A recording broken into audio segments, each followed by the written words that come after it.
ప్రభువా, దయచేసి నన్ను దాటి వెళ్ళకండి. వచ్చే సంవత్సరము నేను తిరిగి వస్తాను. అప్పటికి నీ భార్య శారాకు కుమారుడు కలుగును. వాగ్దానమూలానిచ్చి నెరవేర్చువాడవు నీవే. వాగ్దానమూలానిచ్చి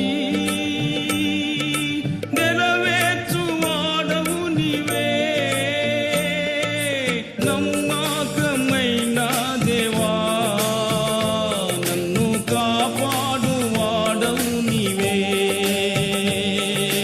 నమ్మకమైన దేవా, నన్ను కాపాడువాడవు నీవే. ప్రభువా, నిన్ను కొనియాడెదన్, హల్లెలూయా పాడెదా. ప్రభు నిన్ను కొనియాడెదన్.